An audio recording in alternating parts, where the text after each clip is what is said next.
Assalamualaikum warahmatullahi wabarakatuh. Bismillahirrahmanirrahim. Alhamdulillahi rabbil alamin. Wassalatu wassalamu ala asyrafil anbiya'i wal mursalin Sayyidina wa maulana Muhammadin wa ala alihi wa sahbihi ajma'in, amma ba'du. Hadirin para jamaah Majlis Zikir dan Majlis Taklim Al-Furqan yang dilaksanakan setiap malam Jumat yang saya hormati, wabil khusus orang tua kita Bapak Haji Zulkirwan Rifai beserta keluarga yang terhormat, para alim ulama, para kiai, guru-guru kita semuanya, terkhusus yang hadir pada kesempatan malam ini yang saya hormati.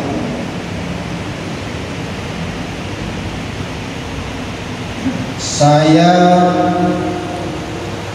ikut aktif di Masjid Al-Furqan ini sejak tahun 2003 dan alhamdulillah berkat istiqomahnya Al-Furqan terus melaksanakan zikir setiap malam Jumat.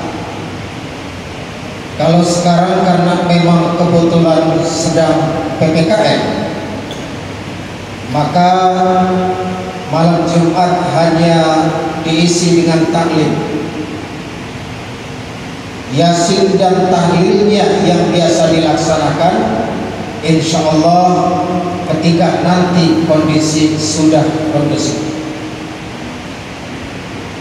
Dalam surah Ali Imran, Allah Subhanahu wa Ta'ala berfirman,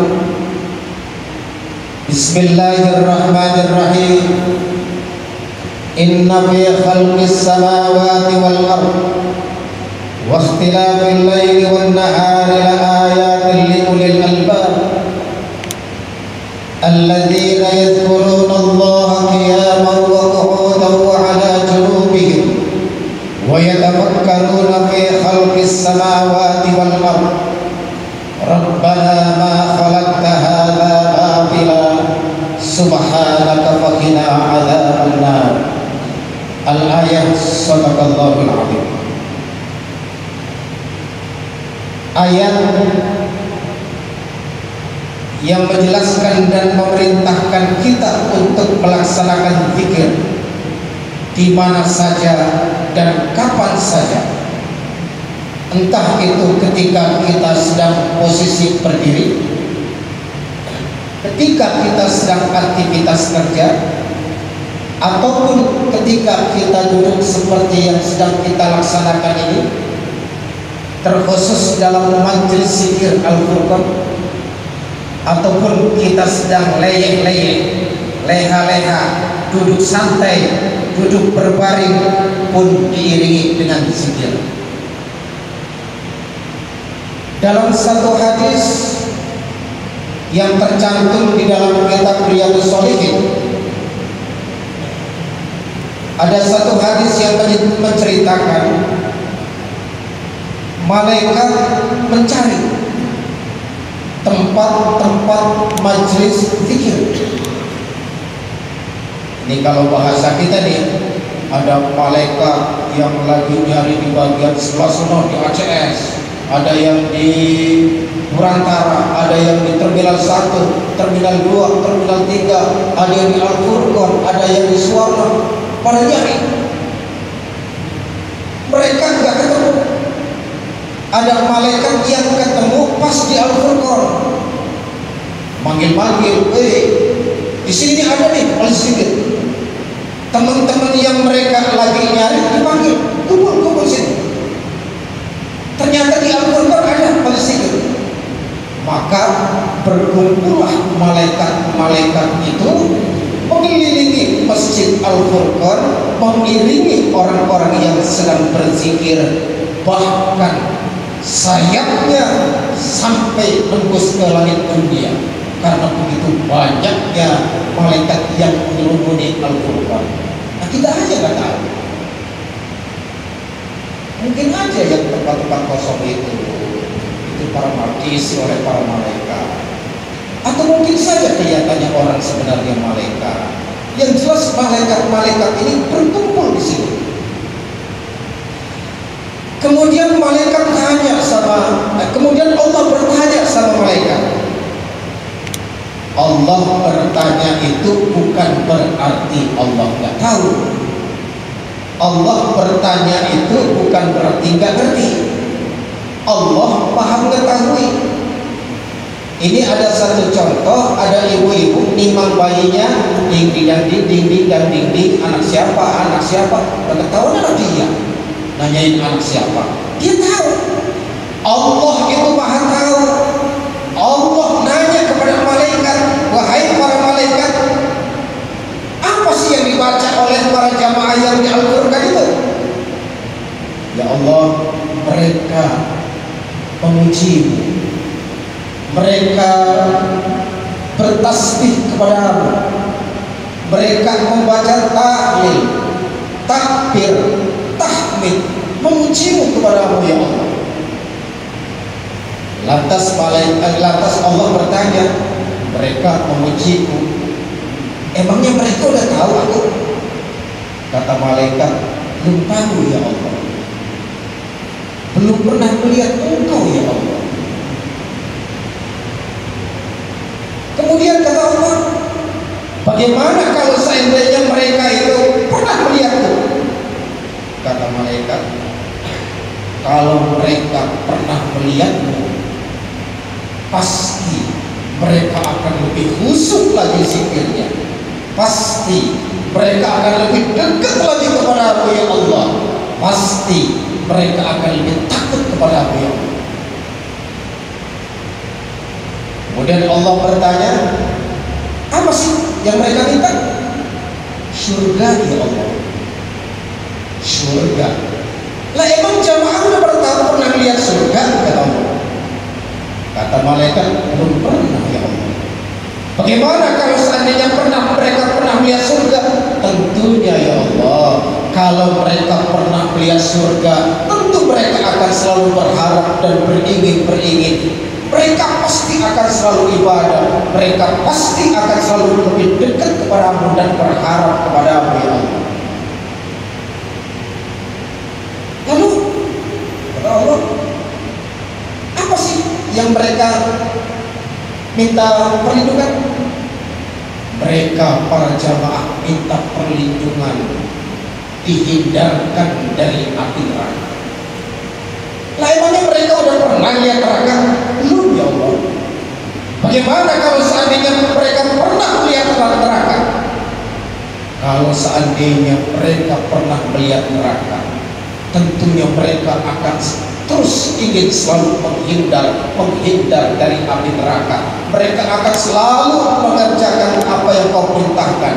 Mereka selalu akan meninggalkan apa yang kau lakukan. Wahai malaikat, saksikan mereka orang-orang yang berzikir di majlis zikir. Dengan ini aku ampuni dosa-dosa mereka. Malaikat masih sempat interupsi, ya Allah, itu di majlis zikir gak semuanya orang itu rutin. Kebetulan ada orang baru selesai kerja di kargo, karena kepentok maghrib dia ikut di masjid, ikut zikiran di Al-Furqan. Apa kata Allah? Siapapun dia, walaupun dia kebetulan lewat, dia ikut berzikir di Al-Furqan tanpa terkecuali, aku tidak akan mengecewakan mereka. Mereka pun sama diampuni. Ini adanya di hadis Bukhari Muslim.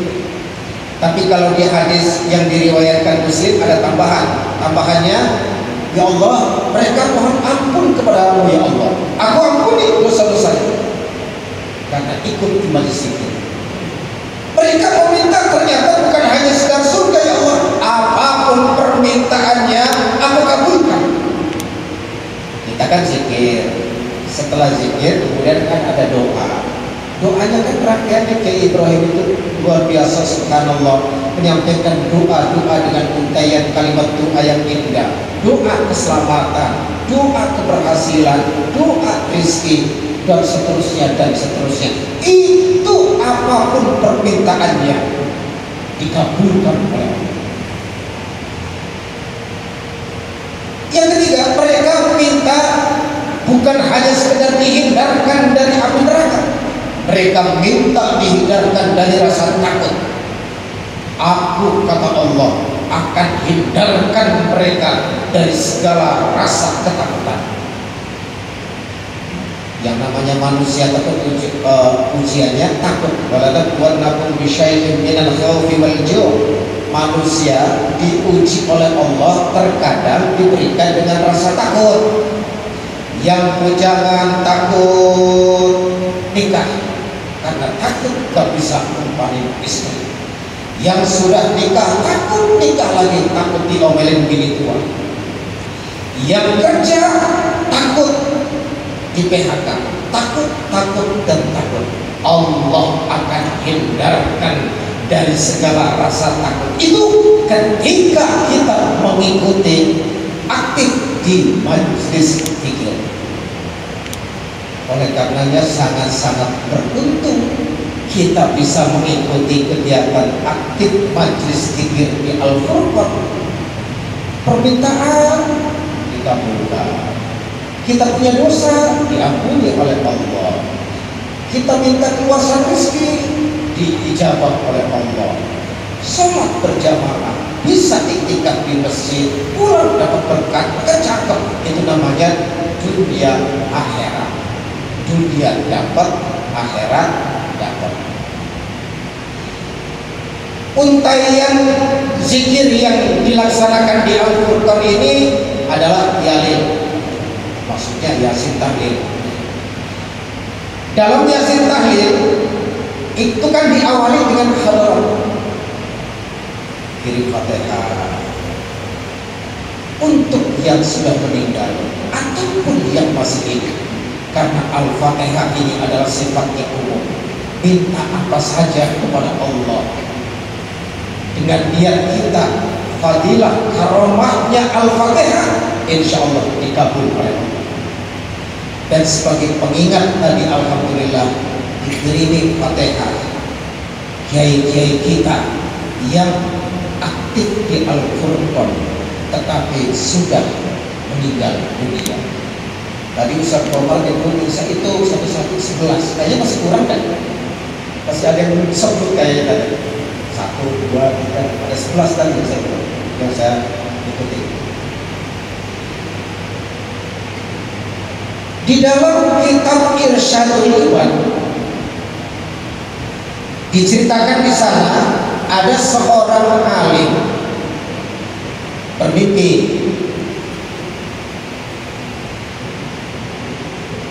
Di dalam mimpinya penghuni surga, penghuni kubur bangun dari kubur, kemudian mencari sesuatu. Ada yang bawa nampan, ada yang bawa baki, ada yang ini dan sebagainya, ngantri. Nunggu antrian dapat jatah. Di antara sekian banyak orang-orang yang nunggu antrian, ada satu orang yang diam-diam aja, gak ikut antrian, gak mau ambil jatah. Si alim yang bermimpi itu nanya sama orang yang gak ngantri. Yang lain pada ngantri ngambil jatah, kok sampean tenang-tenang aja gak ikut antrian, gak ngambil jatah. Apa kata dia? Bang, ngapain saya ngambil jatah? Saya itu udah kaya, saya itu udah kenyang. Nah itu orang-orang yang pada ngantri itu gimana itu? Itu apa itu? Itu hadiah. Mungkin bacaan Fatihah, mungkin mungkin bacaan Al-Quran yang lain, mungkin berupa sedekah, mungkin berupa doa dari kaum muslimin dan muslimat yang diberikan secara umum. Oleh karenanya mereka antrian kayak orang ngambil jatah. Lah sampai nggak ngantri, emang kayaknya kenapa? Saya ini kaya, saya ini udah cukup karena saya ini setiap hari dikirimin bacaan Al-Quran oleh anak saya. Kalau tidak percaya, tanya. Anak saya namanya Fulan bin Fulan, kerjaannya dagang di pasar, jual seramik. Zulabiyah, dagang seramik. Kalau nggak percaya, temuin. Artinya apa? Dari kisah ini kita bisa mengambil kesimpulan bahwasannya Al-Quran yang kita baca, Al-Fatihah tadi yang dikirimkan, baik kepada orang yang masih hidup ataupun orang yang sudah sampai, mereka akan bisa merasakan manfaat kiriman Al-Quran ataupun Al-Fatihah. Nah, dalam kisah tadi disebutkan kiriman bacaan Al-Quran, bacaan Al-Quran, khatam Al-Quran. Khatam di sini mungkin khatam 30 juz, atau mungkin khatam cuma baca Fatihah 3 kali, atau mungkin Al-Ikhlas 3 kali. Karena di dalam hadis disebutkan bahwasanya Ummul Kitab, bahwasanya Al-Fatihah itu mencerminkan sepertiga dari Al-Quran. Kalau kita membaca Al-Fatihah 3 kali, itu sama seperti kita membaca 30 juz. Itu sama halnya dengan Al-Ikhlas. Baca Qul huwallahu ahad 3 kali, itu sama halnya kita menghatamkan Al-Quran. Dan itu ada di dalam untayan zikir, yasin, dan tahlil. Apalagi Al-Fatihah. Al-Fatihah adalah surat yang paling penting di antara yang penting. Oleh karenanya disebut Ummul Kitab, Sab'ul Masani, 7 ayat yang diulang-ulang, baik di dalam sholat maupun di luar sholat. Di dalam sholat, seluruh sholat apapun pasti ada Fatihah. Di luar sholat, ada orang sakit dibacain Fatihah, insya Allah sembuh. Ada orang minta supaya rezekinya lancar, dengan Fatihah insya Allah. Ada orang yang lagi galau, hati risau, dibacain Fatihah, insya Allah terselesaikan. Multifungsi Al-Fatihah. Oleh karenanya di dalam sholat ada Al-Fatihah yang merupakan rukun dari sholat. La sholata liman lam yaqra' bi Fatihatil Kitab. Tidak sah, tidak dikatakan sholat atau tidak sah sholat seseorang kalau tidak dibacakan surah Al-Fatihah. Jadi ingat dulu saya ketika mondok, perasaan saya di kampung udah khatam Quran, giliran di pesantren baca Fatihah sampai 7 kali ke khatam-khatam. Artinya malam pertama baca Fatihah masih dianggap salah, esoknya lagi belajar Fatihah masih salah, 7 kali baru dianggap benar. Kenapa? Karena itu menyangkut sah dan tidaknya sholat Al-Fatihah. Pertanyaannya,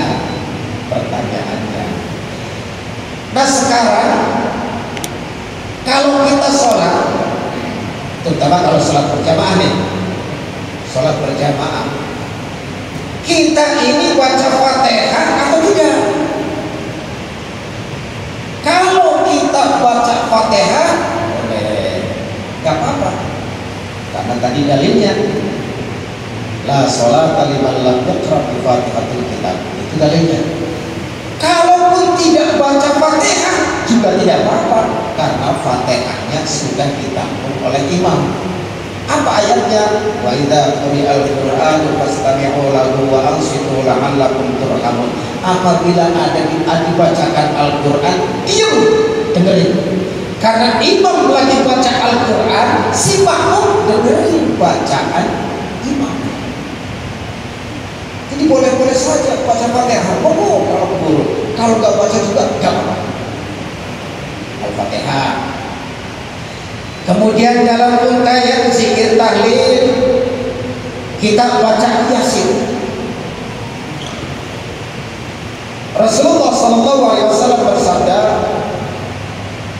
"Man qara'a Yasin," barang siapa yang membaca surah Yasin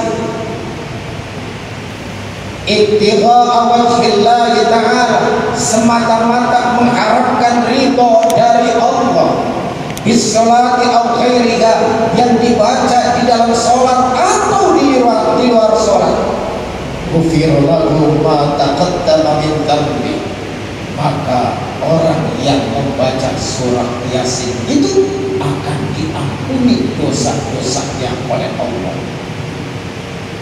Subhanallah. Jadi jangan nganggap enteng dengan yang namanya tahlil Yasin. Al-Qur'an sekiranya cuma itu tahlil Yasin. Iya, karena nggak tahu. Tapi fadilah dari tahlil Yasin ini luar biasa. Faqra'uha 'inda mawtakum. Oleh karenanya bacalah surah Yasin ketika ada orang mau meninggal. Kita kan tahunya baca Yasin begitu orang yang meninggal, baru dibaca Yasin. Yang paling bagus mah sebelum meninggal dibaca Yasin. Kenapa? Selain dosanya diampuni, juga mempermudah keluarnya ruh dari badan. Dan ini sudah sering saya praktekkan. Ada tetangga saya datang, Ustaz, orang tua saya dari siang sampai sore ini menghadapi sakaratul maut, belum meninggal. Tolong datang, Ustaz. Saya datang, baca Yasin. Alhamdulillah langsung.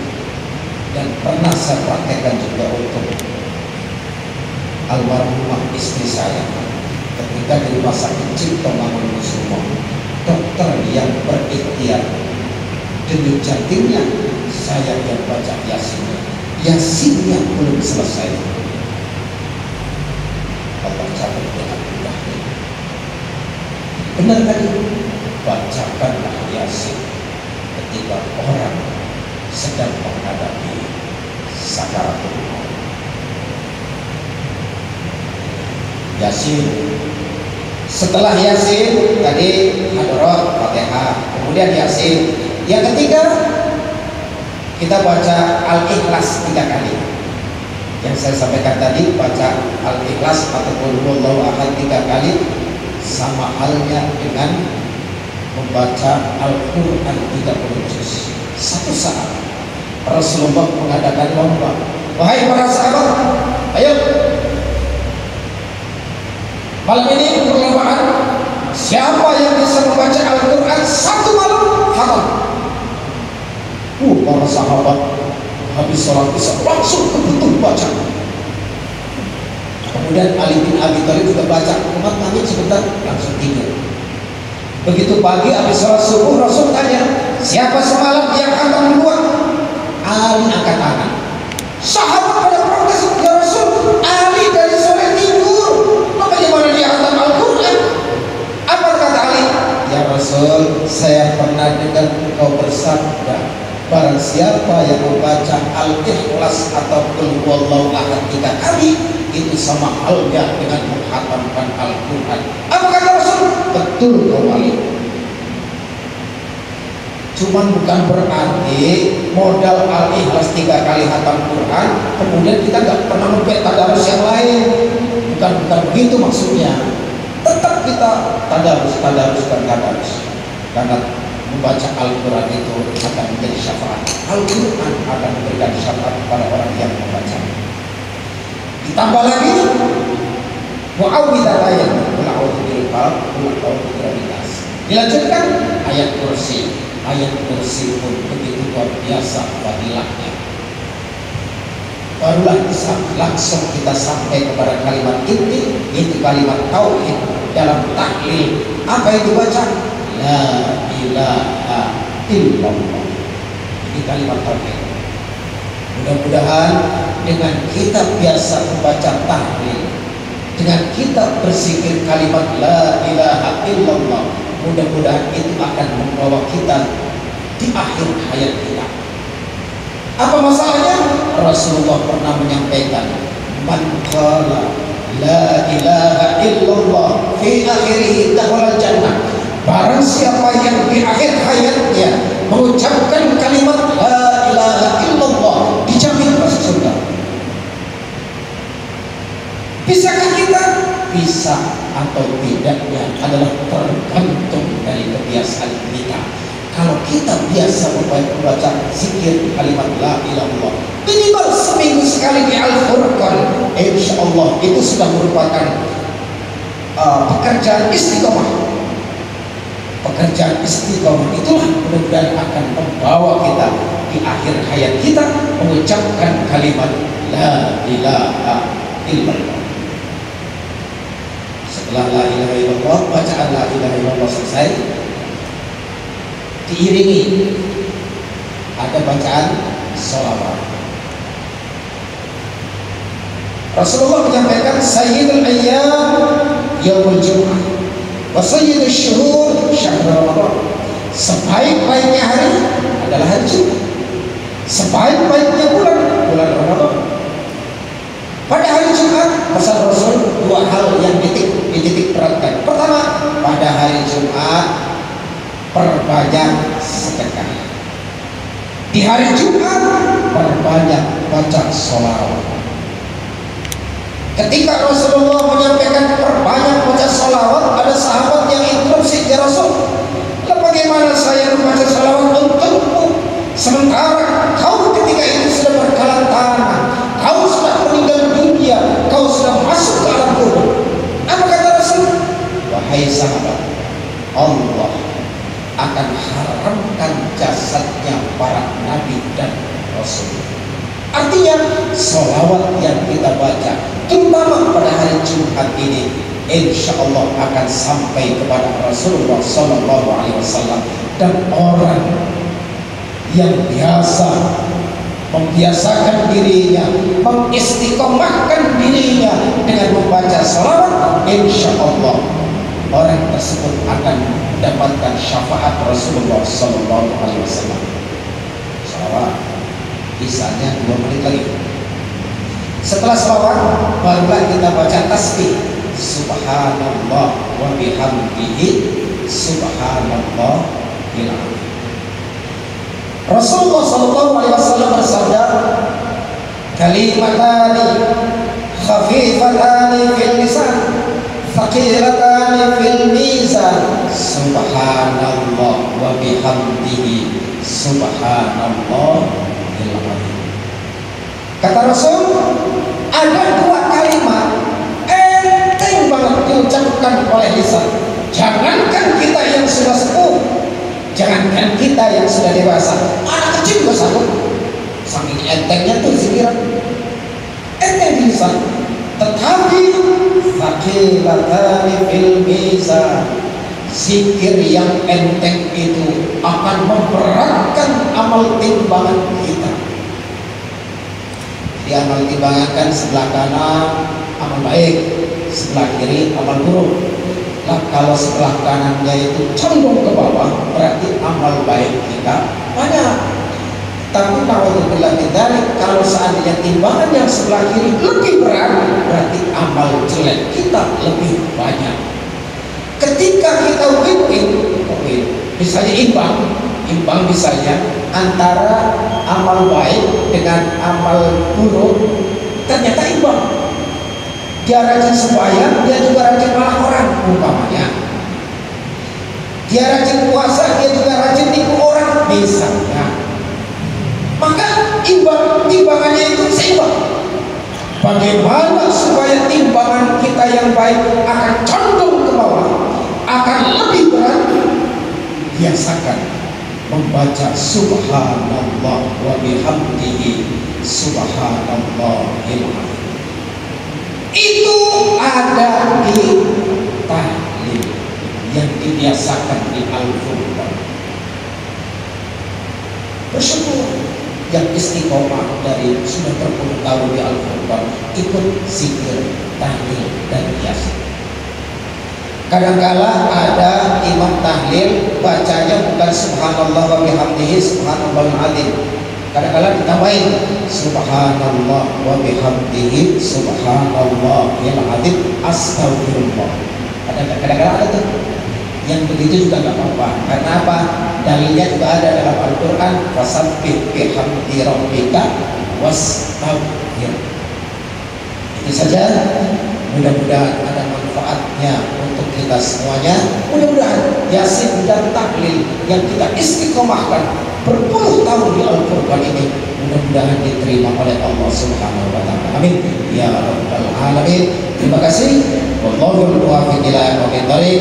Wassalamualaikum warahmatullahi